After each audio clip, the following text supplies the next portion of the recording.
से न भागो, राहे खुदा यही है।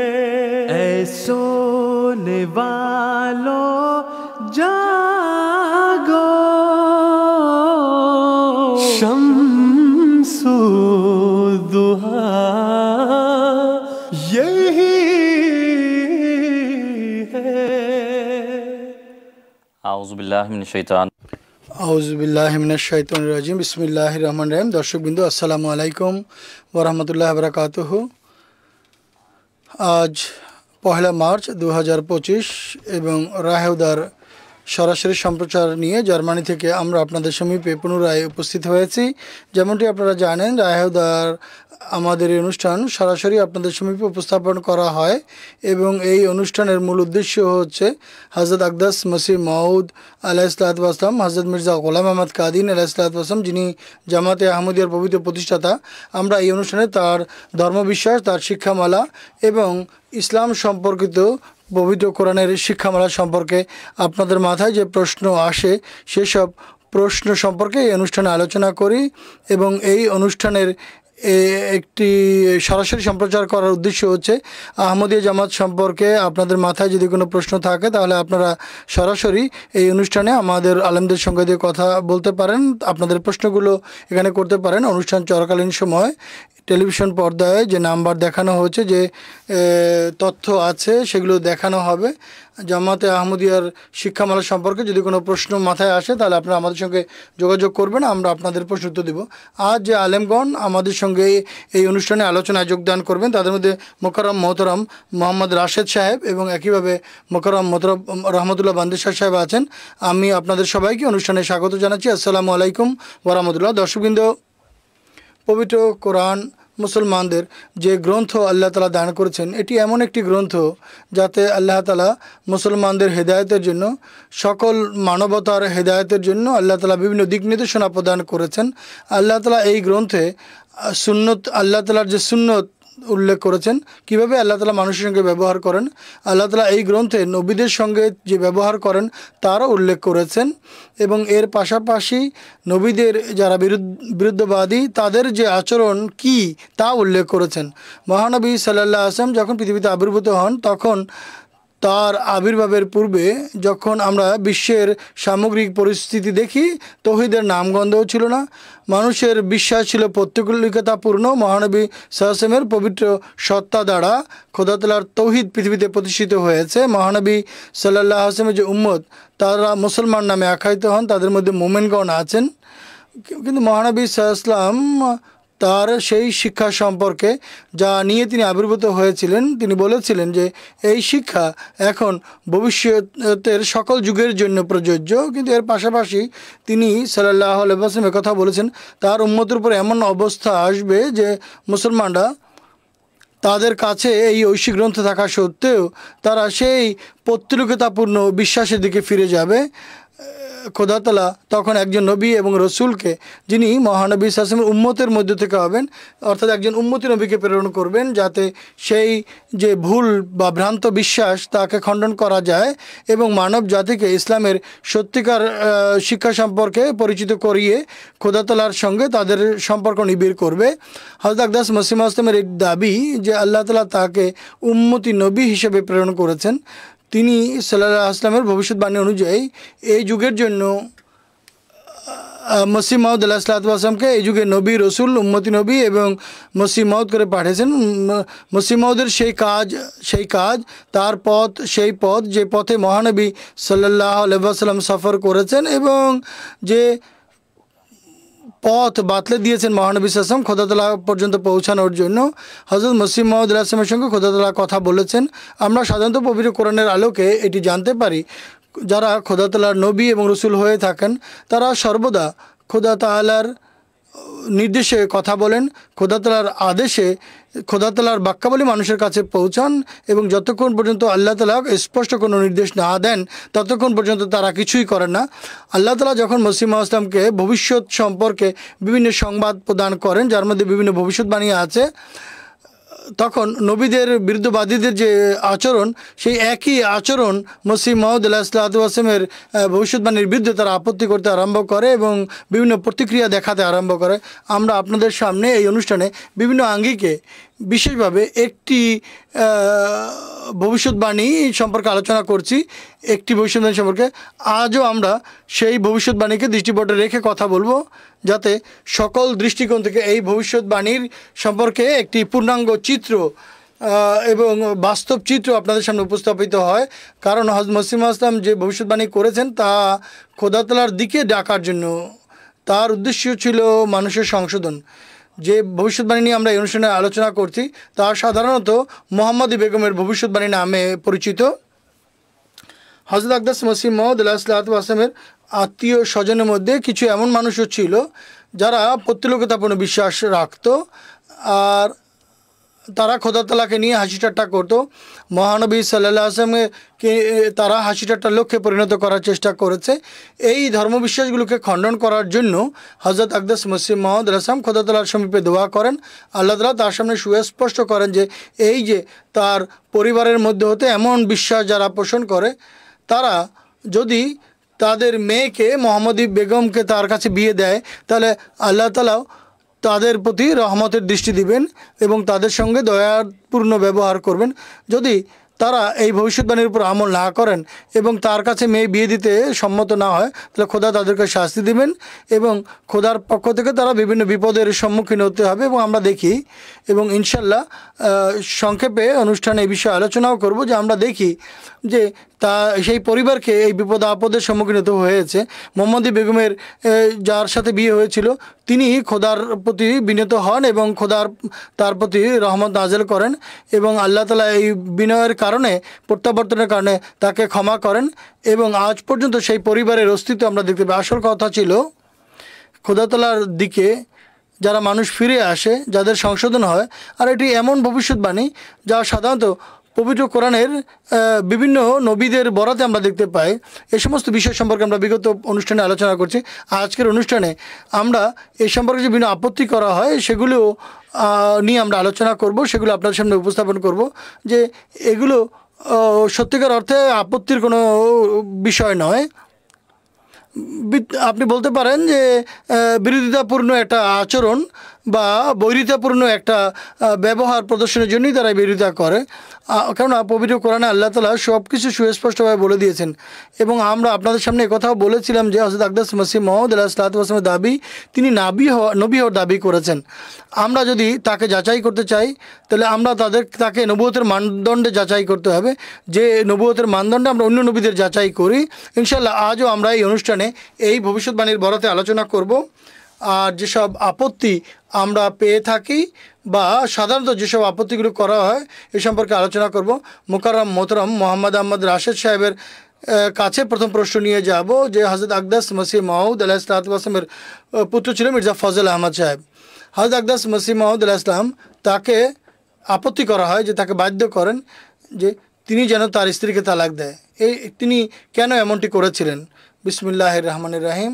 দেখুন, মসিহ মাউদ আলাইহিসসালাম যদি বাধ্য করে থাকেন তাহলে তো এটি আপত্তির কিছু নেই। হযরত ইব্রাহিম আলাইহিসসালাম সম্পর্কে এটি অত্যন্ত সুপরিচিত।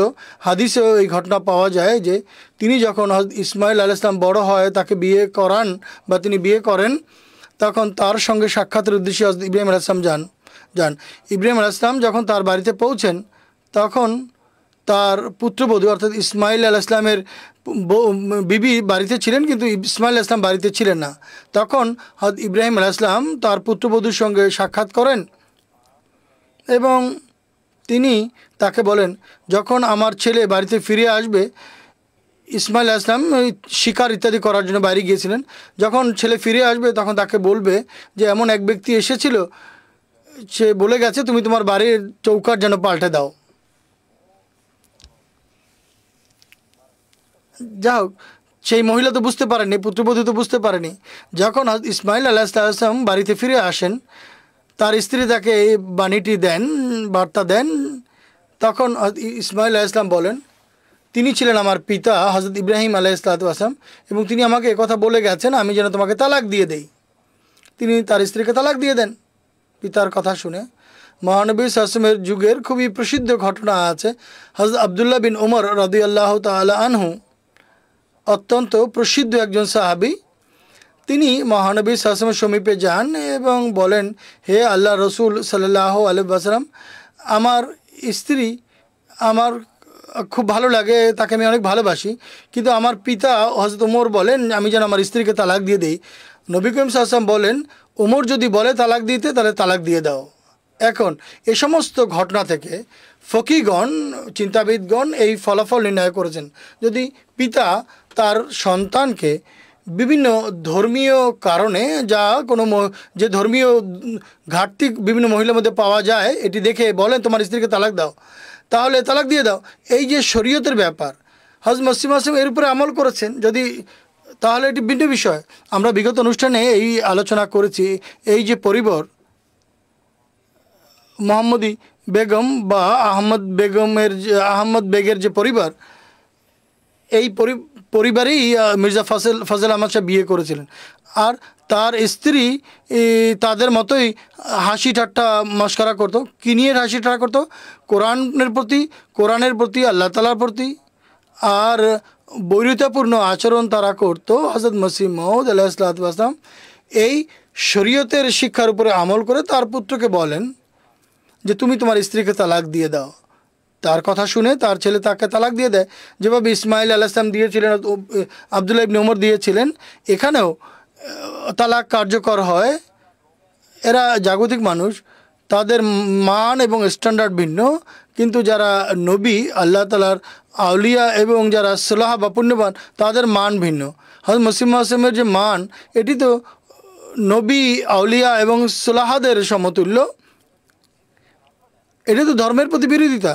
পবিত্র কোরআন সূরা আহজাবে আছে, আল্লাহ তাআলা মহানবী সাল্লাল্লাহু আলাইহি ওয়াসাল্লামকে বলেছেন, তুমি তোমার স্ত্রীদের বলে দাও যদি তোমাদের এই জাগতিক ধন সম্পদ প্রয়োজন, এটি যদি তোমরা চাও তাহলে আমি তোমাদের দিয়ে দিই এবং এগুলো দিয়ে আমি তোমাদের তালাক দিয়ে দিব।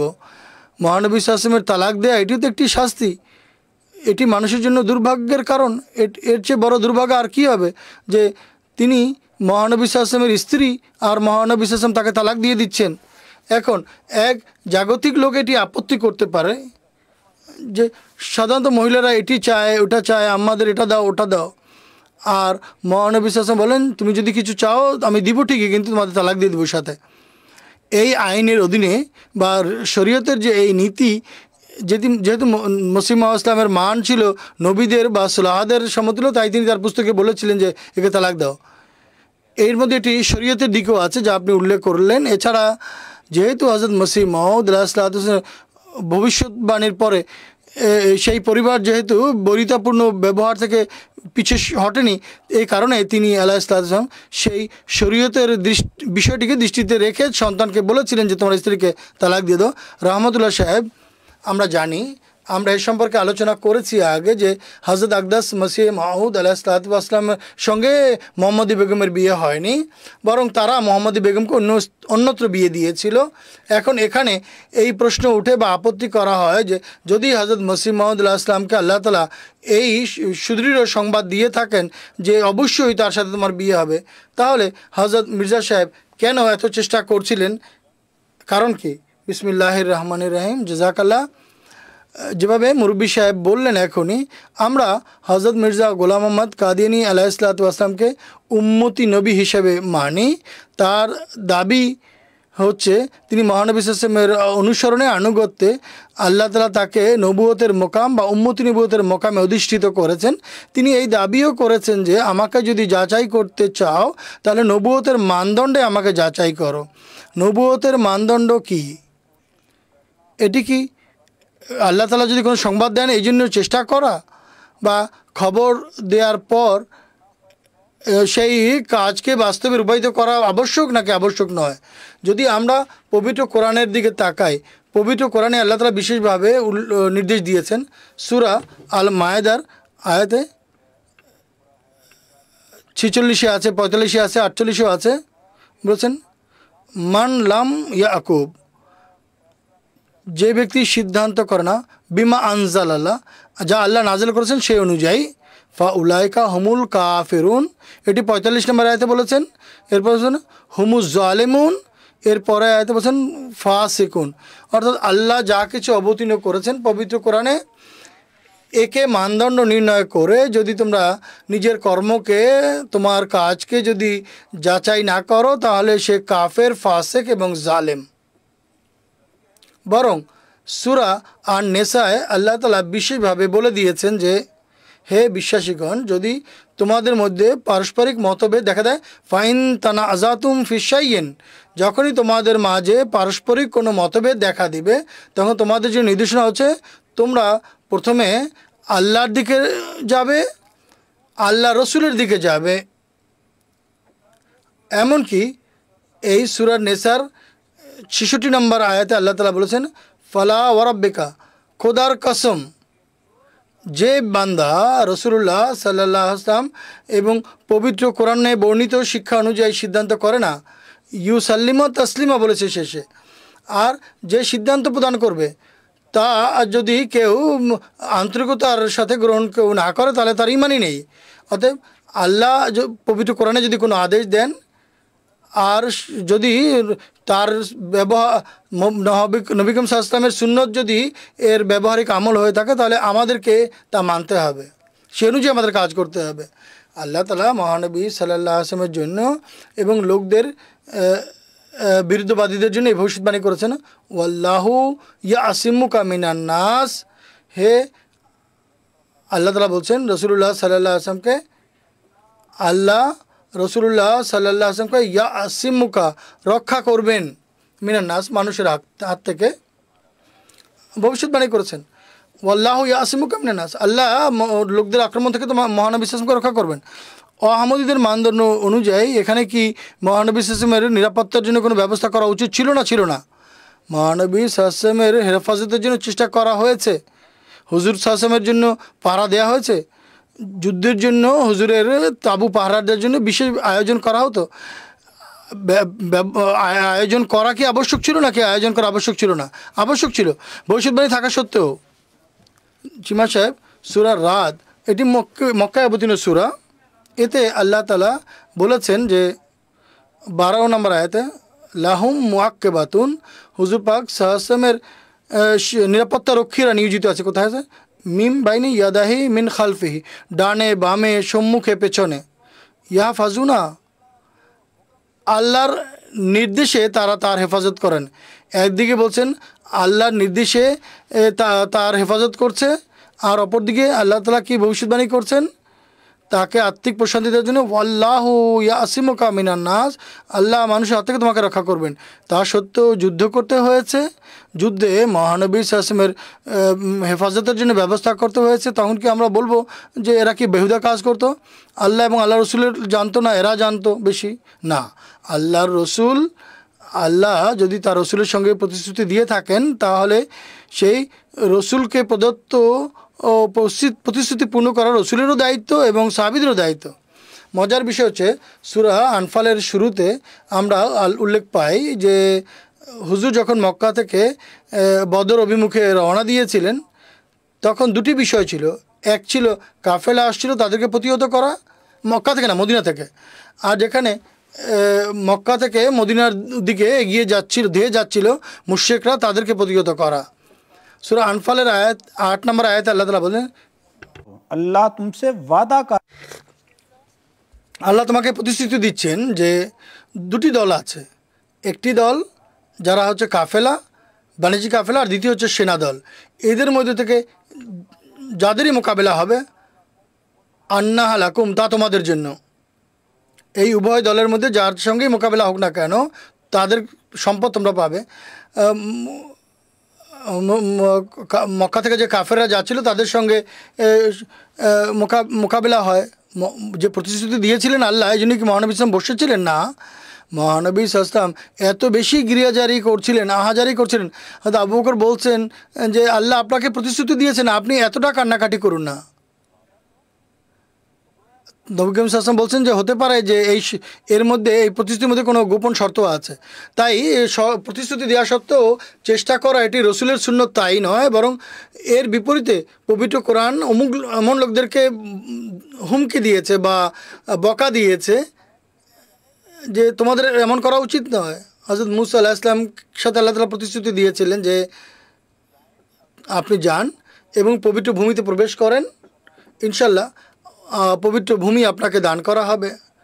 আল্লাহ প্রতিশ্রুতি দিয়েছিলেন, অর্থাৎ বাইতুল মাকদাস প্রভৃতি, জেরুজালেম প্রভৃতি তাকে দেয়া হবে। হযরত মূসা আলাইহিস সালাম যখন তার জাতিকে নিয়ে যাচ্ছিলেন, তারা বলেন না আমরা সেখানে যাব না, সেখানে তো অনেক স্বৈরাচারী বাদশাহ আছে, বরং তার জাতি তার সঙ্গে যেতে চায়নি। আল্লাহ প্রতিশ্রুতি দিয়েছিলেন, হে মূসা তোমার সঙ্গে আল্লাহ প্রতিশ্রুতি দিয়েছেন তুমি এবং তোমার খোদা যাও ফাকাতলা, তোমরা উভয়ে গিয়ে যুদ্ধ করো। আল্লাহ লড়বে এবং মূসা আলাইহিস সালাম যুদ্ধ করবে। আমরা যেখানে আছি এখানে বসে ইন্না হা হুনা কায়েদুন, আমরা এখানেই থাকবো। প্রতিশ্রুতি ছিল, প্রতিশ্রুতি পূর্ণ করার ক্ষেত্রে সহযোগিতা না করার কারণে আল্লাহ তাআলা সেই 40 বছর সেই ভূমি তাদের জন্য হারাম করে দিয়েছিলেন। তাই প্রতিশ্রুতি দেয়া সত্ত্বেও চেষ্টা করা আবশ্যক। যারা চেষ্টা করেনি তাদেরকে আল্লাহ তাআলা ভর্ৎসনা করেছেন এবং তাদেরকে নিয়ামত থেকে 40 বছর পর্যন্ত বঞ্চিত রেখেছেন। অপরদিকে আল্লাহর সুন্নত কি, আল্লাহ তাআলা ছোট ছোট প্রত্যাবর্তন বা আল্লাহ তাআলার দিকে রুজু করার কারণে বা বিনয় অবলম্বনের কারণে আল্লাহ তাআলা ছোট ছোট বিষয়ে মানুষকে পুরস্কার দিয়েছেন।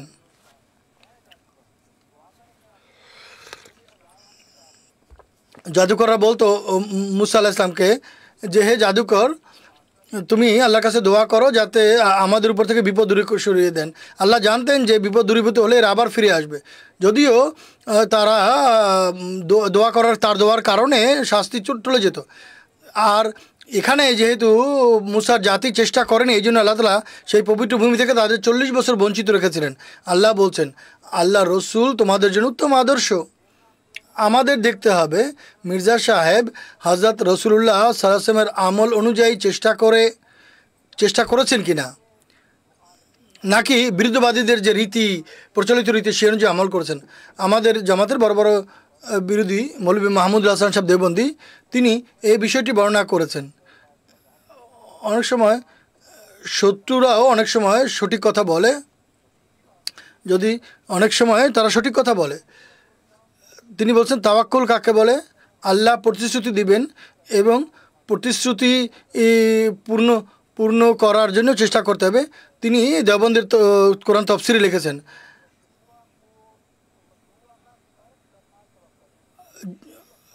শরীয়তের দৃষ্টিকোণ থেকে যে উপকরণগুলো আছে, শরীয়তের দৃষ্টিকোণ থেকে যে সমস্ত উপকরণ ব্যবহার করা বৈধ, এগুলো না করা বৈধ নয়, ঠিক নয়। তাওয়াক্কুল হচ্ছে কোনো পূর্ণ উদ্দেশ্যের জন্য সর্বোচ্চ চেষ্টা এবং জেহাদ করা উচিত, সংগ্রাম করা উচিত। এরপর এটি যেন ফলবাহী হয়, এজন্য খোদার উপরে ভরসা রাখতে হবে, চেষ্টা করা, তারপর জেহাদ করতে হবে, তারপর ফলাফলের জন্য আল্লাহ তাআলার সামনে বিনত হতে হবে বা আল্লাহর উপরে ভরসা করতে হবে। এরপর নিজের চেষ্টা প্রচেষ্টার উপরে গর্ব করবে না। শরীয়ত সম্মত যে উপকরণাদি আছে এগুলিকে বাদ দিয়ে শুধু আশা করে বসে থাকা, এটি তাওয়াক্কুল নয়, বরং এটি তোয়াত্তান, অর্থাৎ এটি আল্লাহ তাআলার সঙ্গে সম্পর্ক ছিন্ন করা নামান্তর। মির্জা সাহেব বলেছেন আমাকে নবুয়তের মানদণ্ডে যাচাই করো। পবিত্র কোরআন আমাদের বলছেন বিশেষভাবে সূরা ইউসুফের শেষে নবীদের ঘটনা শুধু গল্প কাহিনী নয়, বলেছেন লাকাদ কানা ফি কাসাসিম ইবরাতুল্লি উলিল আলবাব। এইসব ঘটনার মধ্যে আমাদের জন্য শিক্ষণীয় বিষয় রয়েছে। একদিকে মহানবী সাল্লাল্লাহু আলাইহি ওয়াসাল্লামকে বিভিন্ন প্রতিশ্রুতি দেয়া, বিভিন্ন হেফাজতের প্রতিশ্রুতি দেয়া বা অন্যান্য প্রতিশ্রুতি, আর অপরদিকে মহানবী সাল্লাল্লাহু আলাইহি ওয়াসাল্লাম এবং সাহাবীদের চেষ্টা করা। আর এর বিপরীতে মূসা আলাইহিস সালামের জাতিকে প্রতিশ্রুতি দেয়া এবং সেই প্রতিশ্রুতি পূরণের জন্য চেষ্টা না করা। খোদা তাআলা তাদেরকে সতর্ক করে 40 বছর পর্যন্ত নিয়ামত থেকে বঞ্চিত রাখা কি শিক্ষা দেয়? শুধুমাত্র প্রতিশ্রুতি লাভের পর শুধু চেষ্টাই করবে না, বরং শরীয়ত সম্মত যত বৈধ বিষয়াদি আছে এগুলো ব্যবহার করতে হবে। আর যেভাবে আপনি উল্লেখ করলেন মহানবী সাল্লাল্লাহু আলাইহি ওয়াসাল্লাম সর্বোচ্চ চেষ্টা করেছেন। হেফাজতের জন্য সব ধরনের তিনি চেষ্টা প্রচেষ্টা করেছেন। আল্লাহ তাকে নিরাপদ রাখবেন এই প্রতিশ্রুতি দিয়েছেন। তাই এক্ষেত্রে আপত্তির কোনো সুযোগ নেই। এর থেকে প্রমাণ হয় যে মহানবী মসিহ ইসলাম নবীদের সুন্নত অনুযায়ী আমল করছেন, বিধবাদীদের সুন্নত অনুযায়ী নয়। যাক, আপনি স্পষ্টভাবে সমস্ত বিষয়ের উপর আলোকপাত করেছেন। রাশেদ সাহেবের সমীপে পরের প্রশ্ন রাখতে চাই যে আমরা বিগত অনুষ্ঠানে এই আলোচনাও করেছিলাম যে হজরত মুসা আলাইহিস সালাম উল্লেখ করেছিলেন আর হজরত সাল্লামের কথা বলেছেন। বিভিন্ন নবীর সাথে প্রতিশ্রুতি যে রয়েছে, ভবিষ্যৎবাণী যিনি আলোচনা করছি, ভবিষ্যৎবাণীর বরাতে এই প্রশ্ন করা হয় আযাব তো বড় বড় কারণে এসে থাকে। এই যে বিয়ে দেয়নি এই জন্য শাস্তির তিনি ভবিষ্যৎবাণী করলে এটি কেমন হয়? দেখুন, যারা বিরুদ্ধবাদী, আল্লাহর নবীদের যারা বিরোধীবাদী হয় বা বিরোধিতা করে, তারা মনে করে আল্লাহর কথা ছোট, আমাদের কথা বড়। তারা বলে বড় বড় কারণে শাস্তি আসে, আল্লাহর কথাই বড় হয়ে থাকেন। আল্লাহ যে বিষয়ের প্রতি দৃষ্টি আকর্ষণ সেটি অনেক বড় বিষয় হয়ে থাকে। মানুষের দৃষ্টিতে সেটি তুচ্ছ হলেও আল্লাহর কথা বড় হয়ে থাকে। আসলেই আসল কথা হচ্ছে, আমরা পূর্বেও এ বিষয়ে আমরা আলোচনা করেছি এবং সবিস্তারে আলোচনাও করেছি যে এটি শুধুমাত্র বিয়ের শাদীর ব্যাপার ছিল না, বরং একটি পুরো পরিবার ছিল। হযরত মসিহ মউদ ইসলামের ঘনিষ্ঠ আত্মীয় ছিল এবং তার পরিবারের সদস্য ছিল যারা মসিহ মউদ আলাইহিস সালাম বলেছেন যে এরা হাসি ঠাট্টা করতো। একদিন আমার কাছে এক ব্যক্তি রাতের বেলা আসে এবং সে কাঁদছিল। আমি মনে করি কোথাও হয়তো কেউ হয়তো মরে গেছে, তার নিকট আত্মীয়, এই জন্য সে কান্না করছে।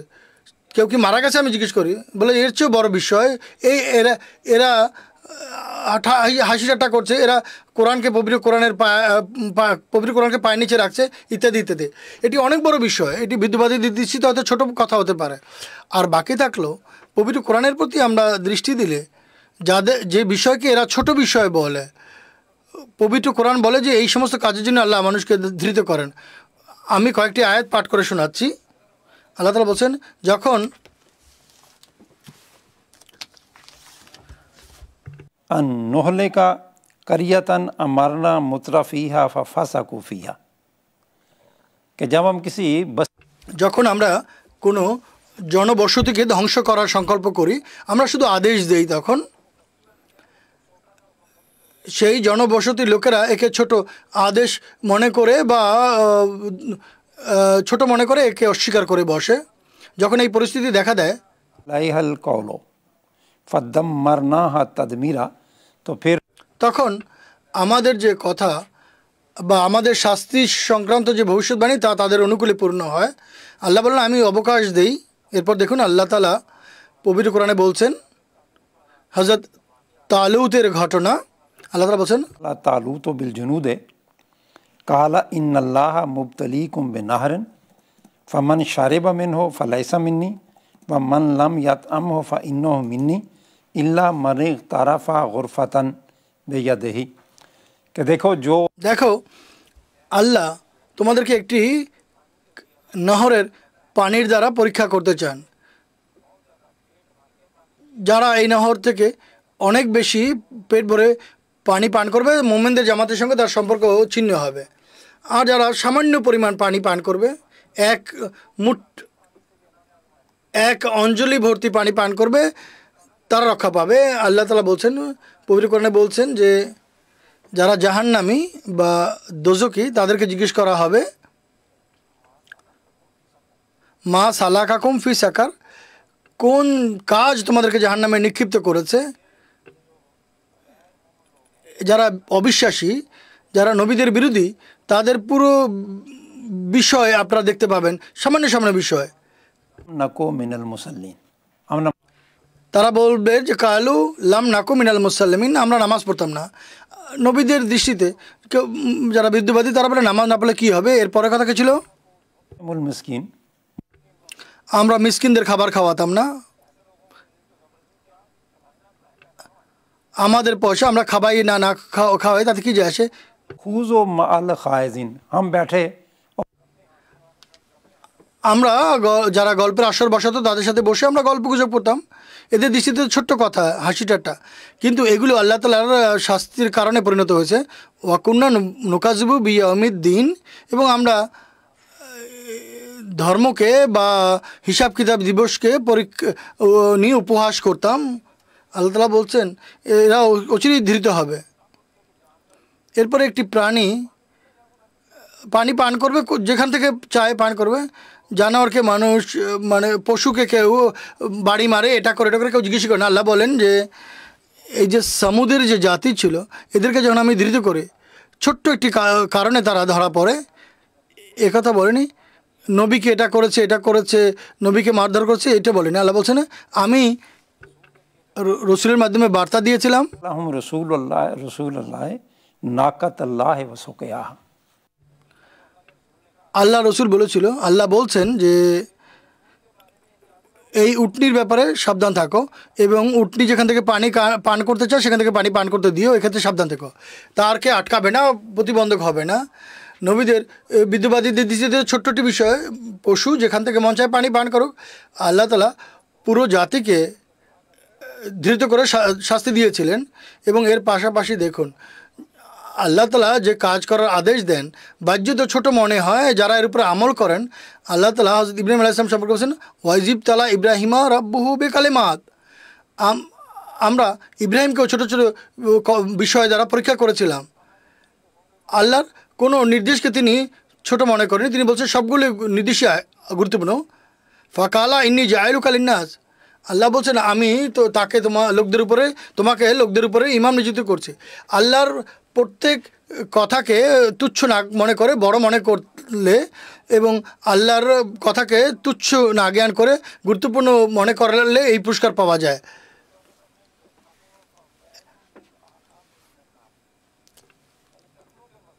এই ব্যক্তি তাড়াতাড়ি উজু করে চলে গেছে এবং সে হয়তো পায়ের যে গোড়ালি আছে তা ধোয়নি। তখন রসুল বলেছেন আল্লাহর যে ছোট্ট একটি নির্দেশকে যে অমান্য করে বা ভ্রুক্ষেপহীন হয় তার দৃষ্টিতে বড় আদেশও কোনো মূল্য রাখে না। তাই রসুল পাক সাল্লাল্লাহু আলাইহি ওয়াসাল্লাম বলছেন আমি তোমাকে আগুনের শাস্তি থেকে ভয় দেখাচ্ছি। এই যে উজু করার ক্ষেত্রে তুমি যে পায়ের গোড়ালি ধৌত করোনি, এই জন্য আমি তোমাকে আগুনের শাস্তির ভয় দেখাচ্ছি। তাই দুনিয়াদার লোকদের দৃষ্টিতে তুচ্ছ মনে হলো আল্লাহর দৃষ্টিতে অনেক বড় কথা হয়ে থাকে। উঠকে পানি পান করানোর বিষয় হোক বা এক অঞ্জলি ভর্তি করে পানি পান করার বিষয় হোক বা অন্য যে কোনো বিষয় হোক না কেন, সবচেয়ে গুরুত্বপূর্ণ কথা সেটি যে আল্লাহ বলেছেন। এ কারণেই আল্লাহ তাআলা যদি কেউ উপেক্ষা করে তাকে ধৃত করে। আর নবীদের যারা বিরুদ্ধবাদী, আল্লাহ তাআলার যে বিরুদ্ধবাদী, তাদের দৃষ্টিতে এগুলো ছোট ছোট বিষয় হয়ে থাকে, কিন্তু সেই বিষয়ে খোদা তাআলার দৃষ্টিতে ছোট নয়। আর এখানে তো মুহাম্মদ বেগমের বেলায় তো মূল উদ্দেশ্য ছিল সংশোধন। আর মহানবী সাল্লাল্লাহু আলাইহি ওয়াসাল্লামকে নিয়ে কেউ যদি হাসি ঠাট্টা করে এটি তো ছোট বিষয় হতে পারে না, এটি অনেক বড় অপরাধ। আল্লাহ তাআলা মাপে কম দেওয়ার কারণে কোনো জাতিকে ধৃত করেছিল, এটিও পাওয়া যায়। জাযাকাল্লাহ, অনেক ধন্যবাদ। আমাদের দর্শকদেরও কিছু প্রশ্ন এই অনুষ্ঠানে আমরা নিতে চাই। আমাদের সঙ্গে একজন কলার আছে, তার সঙ্গে কথা বলবো। আসসালামু আলাইকুম ওয়া রাহমাতুল্লাহ। আসসালামু আলাইকুম ওয়া রাহমাতুল্লাহ। ওয়ালাইকুম আসসালাম। আমি জার্মানি থেকে বলছি, খালেদা রানা। আমি আপনাদের পুরো টিমকে অনেক সালাম জানাচ্ছি আর রমজানের অনেক মোবারকবাদও জানাচ্ছি। আরেকটি কথা বলতে চাই,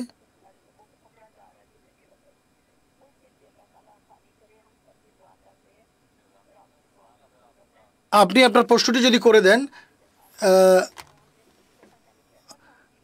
মোহাম্মদ বেগমের প্রশ্ন করেছিলাম,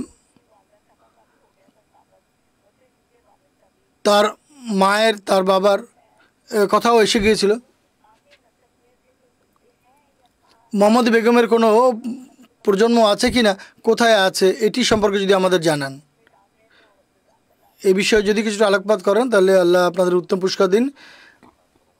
আমি রহমতুল্লাহ সাহেবকে অনুরোধ করব এই সম্পর্কে যদি কিছুটা আপনি আমাদেরকে অবহিত করেন। ঠিক আছে, আমি ভূমিকায় একটু কথা বলতে চাই। হযরত মসিহ মাউদ আলাইহিস সালামের প্রতি ইলহাম হয়েছিল ইয়ান কাতু মিন আবায়কা ওয়া ইউবদাউ মিনকা, তোমার পরিবার পরিজনের মধ্যে হতে তোমার যে পুত্রপুরুষ আছে বা গোষ্ঠীর লোকের আছে তাদের বংশধারা শেষ হয়ে যাবে এবং তোমার মাধ্যমে নতুন বংশধারা সূচিত হবে। হযরত মসিহ মাউদের প্রতি যারা ঈমান এনেছেন তাদের বংশধর বেঁচে থাকবে আর হযরত মসিহ মাউদ আলাইহিস সালামের যে পবিত্র বংশধর তারা বেঁচে থাকবে, আর যারা বিরুদ্ধবাদী তারা হয় ধ্বংস হয়ে যাবে অথবা তারা আহমদিয়াতে প্রবেশ করবে। যেভাবে বলা হয়, মহানবী সাল্লাল্লাহু বলছেন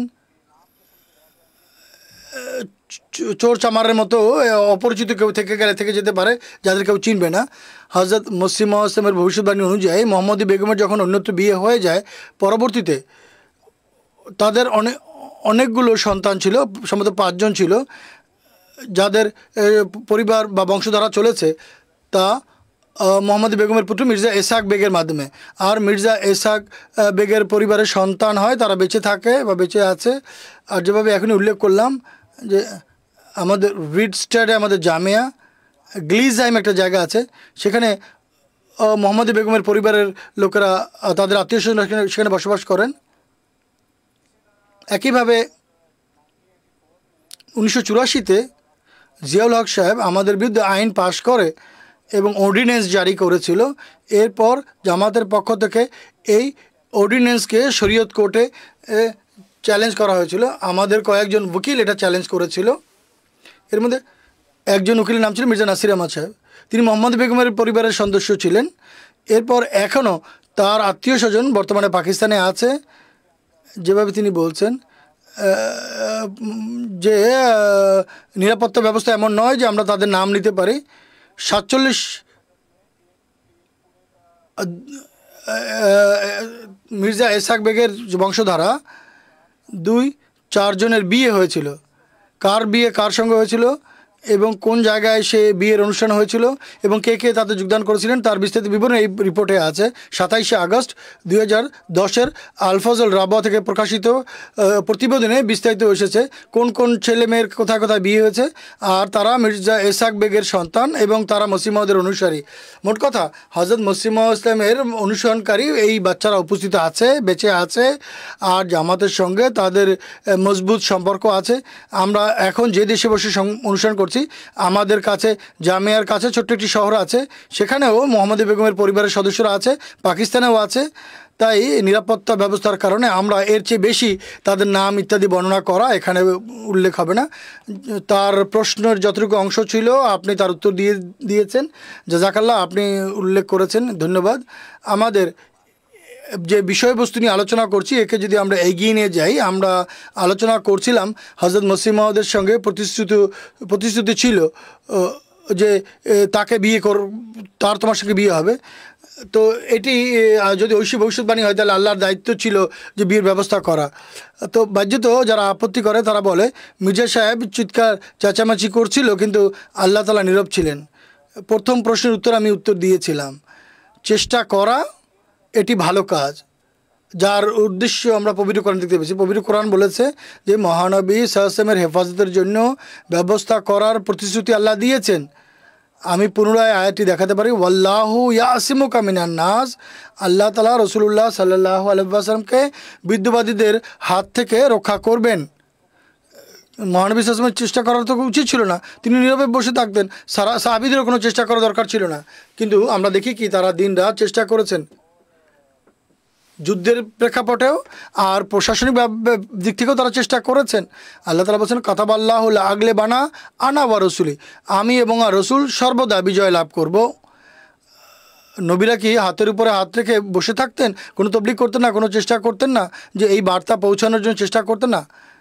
এর চেয়েও বড় কথা আমি উদাহরণ দিয়েছি মুসা আলাইহিস সালামের জাতির, যে তার জাতি পবিত্র ভূমিতে প্রবেশ করতে যাচ্ছিল, জাতি চেষ্টা করেনি সেখানে প্রবেশ করতে। তারা বলে আমরা এখানে বসে থাকবো, আমরা যেখানে বসে আছি বসে থাকবো, তুমি আর তোমার প্রভু, হে মুসা তুমি এবং তোমার প্রভু যাও এবং তোমরা উভয় গিয়ে তাদের সঙ্গে যুদ্ধ করবে, যখন বিজয় লাভ করবে তখন আমরা পবিত্র প্রবেশ করব। এটি ভালো বিষয় ছিল না? আল্লাহ এটি পছন্দ করেননি। মির্জা সাহেবকে আল্লাহ তাআলা বলেছেন এই যে ভবিষ্যৎবাণী, এই ভবিষ্যৎবাণীর জন্য তুমি চেষ্টা করো, মোহাম্মদ বেগমের সাথে তোমার বিয়ে হবে। মির্জা সাহেব যে ভবিষ্যৎবাণী করেছিলেন, আসল বিষয় হচ্ছে চিমা সাহেব তারা অর্ধেক কথা বলে অর্ধেক কথা বলে না। দেখুন, ভবিষ্যৎবাণীর বিভিন্ন অংশ ছিল।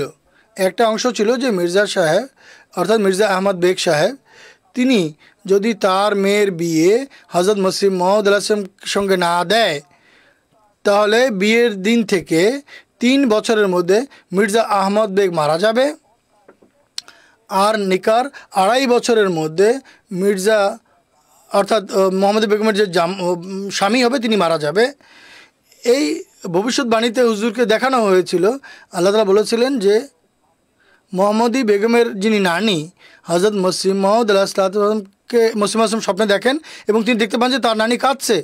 হুজুর তার চেহারায় দুঃখের বা প্রভাব দেখেন। তখন হযরত মসিহ মাউদ আলাইহিসসালাম জিজ্ঞেস করেছিলেন, বলেছিলেন তুবি ফাইনাল বালা আলা আকাবেক, হে মহিলা তুমি তওবা করো, বিপদ তোমার প্রজন্ম এবং পরের প্রজন্মের উপরও ছুটে যাবে। আহজাবের যুদ্ধে যেভাবে প্রতিশ্রুতি দেওয়া হয়েছিল মহানবী সাল্লাল্লাহু আলাইহি ওয়াসাল্লামকে যে আপনাকে বিভিন্ন দেশের রাজপ্রাসাদে চাবি দেওয়া হয়েছে, কিন্তু তা কার হাতে পূর্ণ হয়েছিল? হযরত ওমর রাদিয়াল্লাহু আনহুর হাতে পূর্ণ হয়েছিল। বাহ্যত সম্বোধন মোহাম্মদ বেগমের নানিকে সম্বোধন করছিলেন, আর মসিহ হাসান বিজ্ঞাপনে বলছেন বিপদ আসবে, যে তওবা করবে সে রক্ষা পাবে। আহমদ বেগ সে এই তওবার যে শর্ত এর থেকে উপকৃত হয়নি। প্রথম প্রশ্নের উত্তরে আমি বলেছি যে সে সামান্য তওবা, ছোট্ট একটি তওবা, যেভাবে মুসা আলাইহিস সালামের ব্যাপারে বলছেন, তারা বলছেন ইয়া আইয়ুহা সাহের, তাকে জাদুকর বলতো, তারপরও বলছিল তোমার আল্লাহর কাছে গিয়ে তওবা করো যাতে আমাদের বিপদ দূর করে দেয়।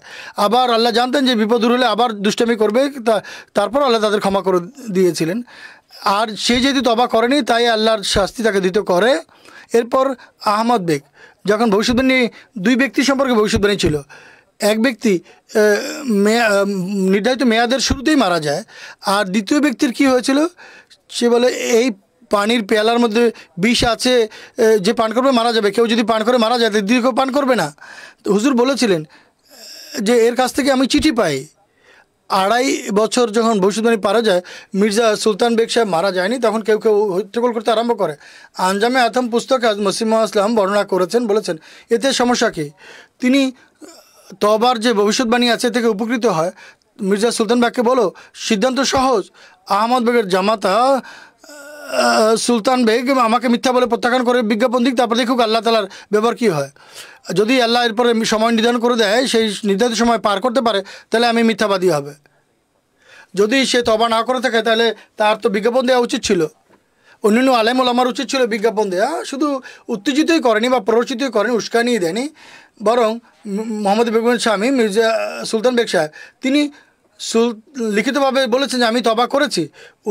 13 মে 1913-তে তাশিজুল আজানে এই প্রবন্ধ ছাপা হয়। তাশিজুল আজানে সুলতান বেগ সাহেবের চিঠি ছাপানো হয়েছিল।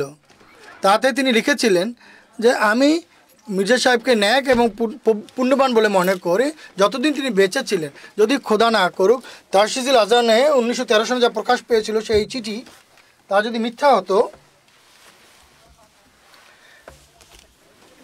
এই ক্ষেত্রে তাশহিজে লেখা হয়েছে যে মোহাম্মদ বেগমের সব আত্মীয় কাদিয়ানে জীবিত অবস্থান করছে, আসেন তাদেরকে জিজ্ঞেস করেন যে ভয় পেয়েছে কিনা। তাশহিজের এই বিজ্ঞাপনের পর পুনরায় আল ফাজালে সুলতান মোহাম্মদের ইন্টারভিউ ছেপেছে, তাকে অনেক প্রশ্ন জিজ্ঞেস করা হয়েছে। একটি ছিল মোহাম্মদী বেগম সংক্রান্ত ভবিষ্যৎবাণীর পর ভয় পেয়েছেন কিনা। তিনি বলেন আমি মির্জা সাহেবকে সত্যবাদী মানি, বয়াতের বিষয়ে ভিন্ন। মসিহ ইসলাম বয়াতের শর্তও রাখেনি, তওবার শর্ত রেখেছেন। সে বলে যে মানুষ আমাকে এসে জিজ্ঞেস করে যে বিজ্ঞাপন দিন, পয়সা দেব। আর যারা এসেছে তারা বলে যে আমরা পয়সা দেব। অন্যান্য মৌলবীরাও আসে, খ্রিস্টানেরা আসে, যে আব্দুল্লাহ আথম সংক্রান্ত ভবিষ্যৎবাণী সংক্রান্ত তিনি বলেন পর আমি বিজ্ঞাপন দিইনি। কারো মায়ের সম্পর্কে যদি এইভাবে অপপ্রচার হয়, কোনো আত্মাভিমানী ছেলে কি যে কারণে সমস্যা দেখা দিয়েছিল সেই সমস্যাগুলো কথা স্বীকার করবে? মোহাম্মদ বেগমের পুত্র মির্জা আসাদ বেগ শুধু মসিহ মাউদের জামাতভুক্তই হননি, যখন জামাতে যোগ দিয়েছেন পরে আল ফাজালে পুরো 1 পৃষ্ঠার বিজ্ঞাপন ছেপেছে। বলা হয়েছে যে দেখুন মসিহ মাউদের সত্যতার আর একটি জীবন্ত প্রমাণ। সেই বিজ্ঞাপনে জিজ্ঞেস করা হয়েছে, তিনি বলেন আমাদের ঘরে এটি জানার কথা, সবাই জানে যে ভবিষ্যৎবাণী পূর্ণ হতে আমরা দেখেছি। যদি ভবিষ্যৎবাণী পূর্ণ না হতো মির্জা আসাদ বেগ কখনো আহমদিয়ত গ্রহণ করতেন না। মোহাম্মদী বেগমের মা, গত প্রোগ্রামে তার কবরের ছবিও দেখানো হয়েছে, কাদিয়ানে তিনি কবরস্থ আছেন। কখনো বয়াত করতেন না। মোহাম্মদী বেগমের বোনেরা আহমদিয়ত গ্রহণ করেছে। মির্জা মাহমুদ বেগ ছিলেন যিনি সবচেয়ে বেশি প্ররোচিত করত মসিম হাকিকত দহিতে, সেটি উল্লেখ করেছেন, কিন্তু তিনি মসিমদের জীবনে বয়াত করেছেন। মোহাম্মদী বেগমের পুত্রের আহমদী হওয়া আল ফজলে তার বিজ্ঞাপন এসেছে। 27শে আগস্ট 2010 সনে তার সন্তানদের কথা, বিয়ের কথা উল্লেখ করছে। মোহাম্মদ বেগমের স্বামীর সংক্রান্ত বিজ্ঞাপন ছাপা। তো চেষ্টা করা নিষেধ না। আল্লাহ রসুলের সুন্নত ভবিষ্যতে পূর্ণ করার চেষ্টা করা। খোদা তাআলা আসলে হৃদয়ে পরিবর্তন করছিলেন। আল্লাহ তাআলা সংশোধনের দিকে মানুষ আকৃষ্ট হচ্ছিল। নূহ আলাইহিস সালামের যুগে কি হয়েছে? হযরত নূহ আলাইহিস সালামকে আল্লাহ প্রতিশ্রুতি দিয়েছেন যে তোমার পুত্রকে রক্ষা করব। তো বাহ্যত তার ওরজাত পুত্র মারা গেছেন। আল্লাহ তাআলা সেখানে যে নিয়ম উল্লেখ করেছেন তা হলো সন্তান তাদেরকে বলা হয় যারা বিশ্বাসের ক্ষেত্রে সামঞ্জস্য রাখে। নোহের পুত্র সম্পর্কে বলেন যে যদিও বাহ্যত সে তোমার ওরসজাত পুত্র, কিন্তু সে তোমার পুত্র নয়। তো মোহাম্মদ ইবাকের পুত্র যখন আহমদিয়ত গ্রহণ করে তাহলে কার পুত্র? এই রীতি অনুসারে হজরত মসিহে মউদের আধ্যাত্মিক পুত্র। তো হজরত মসিহে মউদ আলাইহিস সালাম আল্লাহ তাআলার নির্দেশে চেষ্টা করেছেন। আল্লাহ তাআলাও তাদের হৃদয় পরিবর্তন করেছেন, তাদের সংশোধন হয়েছে, জাযাকাল্লাহ। আমরা প্রোগ্রামে এগিয়ে নিয়ে যাই। রাশেদ সাহেবের কাছে আমার প্রশ্ন, হযরত মসিহে মউদ আলাইহিস সালামের বইগুলো আছে, ইন্টারনেটে আছে, মানুষ পড়েও। একটা প্রশ্ন কেউ পাঠিয়েছে যে হযরত মসিহে মউদ আলাইহিস সালাম বারাহিন আহমদিয়ার ৫ম খণ্ডে ইউসুফের চেয়ে বড় হওয়ার দাবি করেছেন, এ সম্পর্কে আলোকপাত করুন। হযরত মসিহে মউদ আলাইহিস সালাম যদি ইউসুফের চেয়ে নিজেকে বড় বলে থাকেন তাহলে এটি এ ধরনেরই একটা প্রশ্ন। উম্মত নিজে বিশ্বাস রাখে যে মসিহে মউদ অনেক নবীর চেয়ে পদমর্যাদায় বড় হবেন। তাই মসিহে মউদ প্রতিশ্রুত ঈসা যিনি হবেন তার জন্য এই কথাগুলো তার ক্ষেত্রে পূর্ণ হওয়া আবশ্যক ছিল। কিছু রেফারেন্স আমি বলবো উম্মতের বিশ্বাস কি। মসিহে মউদ যদি এই কথাগুলো না বলতেন তাহলে এরা বলতো যে মসিহে মউদ নন, তাই তার দাবি করা আবশ্যক ছিল। হযরত মসিহে মউদ 11তম শতাব্দীর মুজাদ্দিদ আল্লামা বাকের মজলিসি, তার বইয়ের নাম হলো বেহারুল আনোয়ার। তাতে হযরত ইমাম বাকের আলাইহিস সালামের একটা উক্তি উদ্ধৃত করেছেন। উদ্ধৃতি এরা তো বলছে যে ইউসুফের চেয়ে বড় হওয়ার দাবি করেছেন। ইমাম বাকের বলছেন, দেখুন,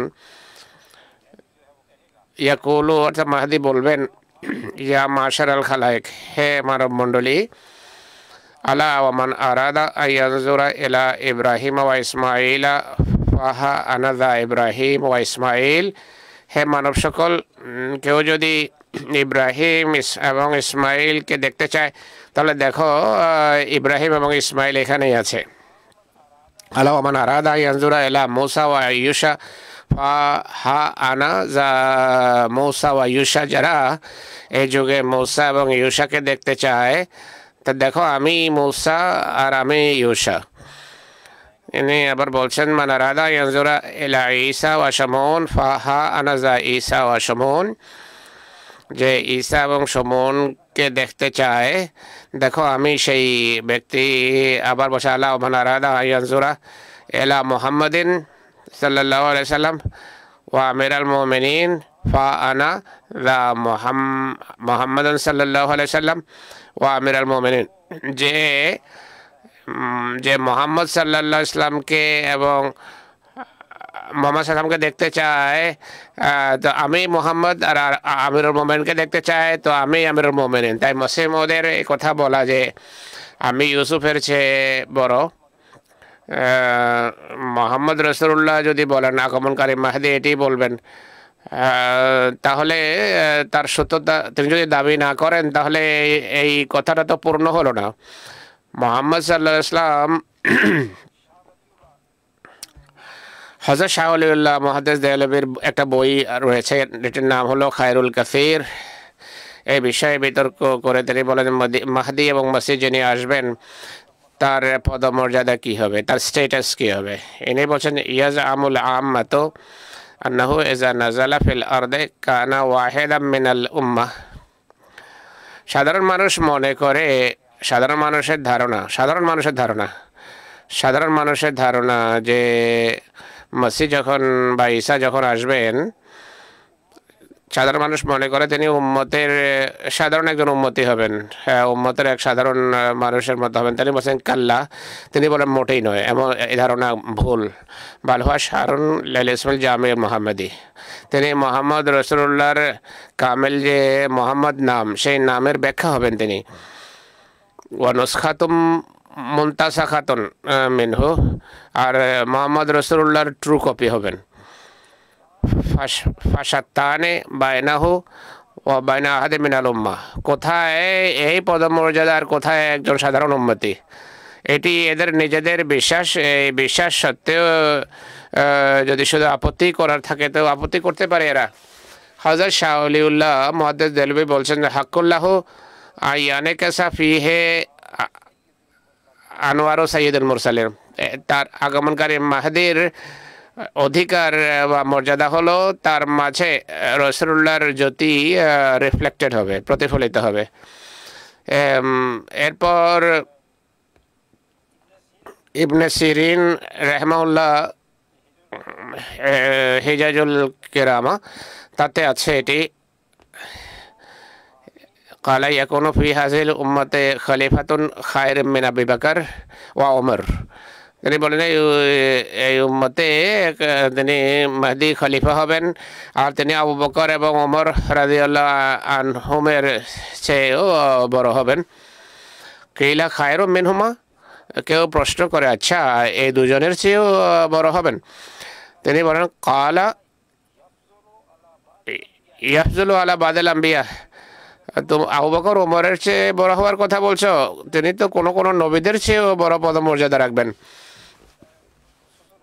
ফুসুসুল হিকামে লেখা আছে আল মাহদিউল্লাযী ইয়াজিউ ফি আখিরিজ জামানে ফাইন্নাহু ইয়াকুনু ফি আহকামিশ শরিয়তে তাবিআন লি মুহাম্মদ সাল্লাল্লাহু আলাইহি ওয়াসাল্লাম, শেষ যুগে যে মাহদি আসবেন শরীয়তের শিক্ষার ক্ষেত্রে মোহাম্মদ রসুল্লাহর অধীনস্থ হবেন। ওয়াফিল মাআরিফ ওয়াল উলুমে ওয়াল হাকিকাতে, কিন্তু তত্ত্বজ্ঞান আর প্রজ্ঞার হাকিকতের ক্ষেত্রে বাকি সব নবী এবং ওলিরা সেই মাহদির অধীনস্থ হবেন। কুল্লুহুম ওলা ইউনাকিযু মা যাকারনা লিআন্না বাতিনাহু বাতিন মুহাম্মাদিন, আমরা এই যে কথাটা বললাম এটি এমন কোনো বিষয় নয় যা বোঝা সম্ভব নয়, কেননা মাহদির হৃদয় মোহাম্মদ রসুল্লাহর ভিতর হবে, যার বাতেন মোহাম্মদ রসুল্লাহর, সে অবশ্যই ইউসুফের চেয়ে বড় হবে। এতটা বলাই যথেষ্ট হওয়া উচিত। এই বিষয়ে বিস্তারিত আপনি আলোচনা করেছেন। অনুষ্ঠান আমরা এগিয়ে নিয়ে যাই। একজন কলার আছেন আরিফুজ্জামান সাহেব, বাংলাদেশ থেকে। উনি প্রশ্ন করেন, তার প্রশ্ন আমরা সবসময় পাই। আসসালামু আলাইকুম ওয়া রাহমাতুল্লাহ।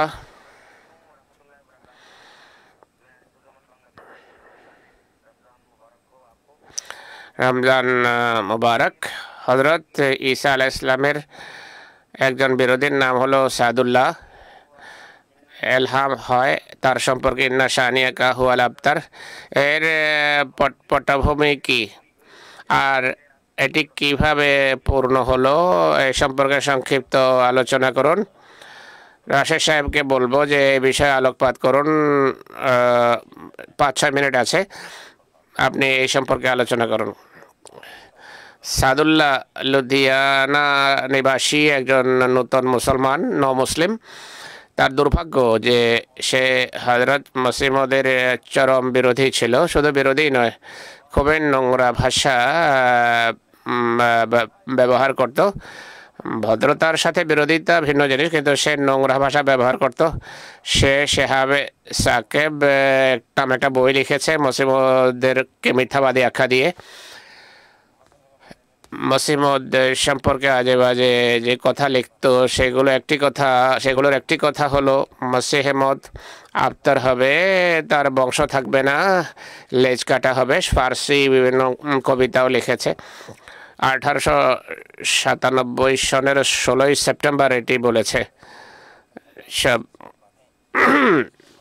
মসিহ মউদ আলাইহিসসালাতু ওয়াসসালাম এর সম্পর্কে আল্লাহর কাছে দোয়া করেন। আল্লাহ তাআলা হযরত মসিহ মউদকে খবর দিয়েছেন। এই ব্যক্তি মসিহ মউদের শব্দই পড়ছি। মসিহ মউদ আলাইহিসসালাতু ওয়াসসালাম বলছেন যে, আনোয়ার ইসলাম লিখছেন যে, হে মৃত, অবশেষে তুমি দেখবে তোমার পরিণতি কি হয়। হে আল্লাহর শত্রু, তুমি আমার সাথে না বরং খোদার সাথে যুদ্ধ করছো। খোদার কসম, 29 সেপ্টেম্বর 1894 সনে তোমার সম্পর্কে আমার প্রতি ইলহাম হয়েছে যে ইন্না শানিয়াকা হুয়াল আবতার, অর্থাৎ তোমার যে শত্রু সে তার বংশ থাকবে না, কোনো সে নির্বংশ হয়ে যাবে। এলহাম বাক্যের অর্থ হলো সাদুল্লাহ যে তোমাকে নির্বংশ বলে আর দাবি করে যে তোমার বংশ কর্তৃত্ব হবে, অন্য বরকত নিশ্চিহ্ন হয়ে যাবে। আল্লাহ তাআলা বলছেন এমনটি আদৌ হবে না, বরং সাদুল্লাহ নির্বংশ হবে। আল্লাহ তাআলা মসিহ মউদকে সংবাদ দিয়েছেন। সাদুল্লাহ লুধিয়ানি তার অন্য সব সন্ততি মারা যায়। তার এক ছেলে ছিল, তার নাম ছিল মাহমুদ। তার বিয়ে হয়েছে। মসিহ ইসলাম লিখেছেন, এটি আমার ভবিষ্যৎবাণী, আল্লাহ আমাকে সংবাদ দিয়েছেন যদি সে ছেলে পুরুষ হয় তাহলে তার বিয়ে করাও। তার বয়স ছিল 29-30। সে তার ছেলেকে বিয়ে করানোর চেষ্টা করে 1907 সনের কথা, কিন্তু আল্লাহ তাআলা সাদুল্লাহ লুধিয়ানিকে তার বিয়ে দেখারও তৌফিক দেননি। বিয়ের পূর্বে সে মারা যায় 1907 সনের 3রা জানুয়ারি। এরপর কোনো সন্তান হয়নি। এরপর মসিহ মউদের বিরোধী সানাউল্লাহ অমৃতসরী অন্যরা জ্বলতে থাকে যে মির্জা সাহেব ভবিষ্যৎবাণী পূর্ণ হচ্ছে। তারা চেষ্টা করে তার ছেলের দ্বিতীয় বিয়ে করায়, কিন্তু সেখানেও কোনো সন্তান হয়নি। মসিহ মউদের ভবিষ্যৎবাণীর পুরো যুগ দেখেছে 12-13 বছর। নিজের চোখের সামনে দেখে গেছে যে সে আফতার বা বর্ণের বংশ। 1926 সনের 12 জানুয়ারি তার ছেলেও মারা যায় নির্বংশ। তো আফতার থেকে যায়, নির্বংশ থেকে যায়। মসিহ ইসলামের বংশ দেখুন, মসিহ ইসলামের বংশ এখন হাজারে পৌঁছেছে, শত হাজার। তো সংক্ষিপ্ত হলো এই ভবিষ্যৎবাণীর এটি পূর্ণতা। আর একটি প্রশ্ন আছে, একটা প্রশ্ন এসেছে, সেই প্রশ্ন নিয়ে আলাপ করি। বলা হয় মির্জা সাহেব কোনোদিন ইতিকাফ করেননি, তাই উম্মতি কিভাবে হলেন? মৌলিক উত্তর দিয়েছেন আপনি। এটি কোনো মাপকাঠি নয়। কোরআনের কোনো আয়াতে যদি বা হাদিসে যদি লেখা থাকে যে নবুয়তের একটি মাপকাঠি হলো ইতিকাফ করা, তাহলে সেই মাপকাঠিতে তো আমরা দেখবো মির্জা সাহেব ইতিকাফ করেছেন কিনা। কিন্তু আল্লাহ তাআলা তো কোথায় কথা বলেননি। নিজের পক্ষ থেকে এমন মাপকাঠি সত্য নবীর জন্য আবিষ্কার করা এটি ঠিক নয়, যে কারণে আপত্তি করে।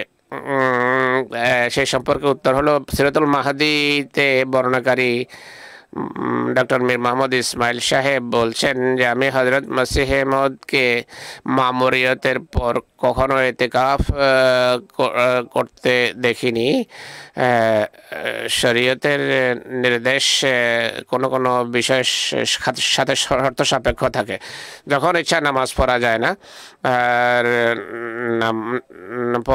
পবিত্র হতে হবে, কাপড় পরিষ্কার হতে হবে। হযরত মসিহ মউদ আলাইহিসসালাতু ওয়াসসালাম নসিমে দাওয়াতে লিখেছেন, প্রায় 1880-র পর থেকে আমি ডায়াবেটিসে ভুগছি। অনেক অনেক বারবার হুজুরকে টয়লেটে যেতে হতো, এ ধরনের সমস্যা ছিল। হযরত মসিহ মাউদ আলাইহিস সালামের যে রেফারেন্সের কথা বলা হচ্ছে 86-87-র কথা, সেই যুগে হুজুর অসুস্থ ছিলেন।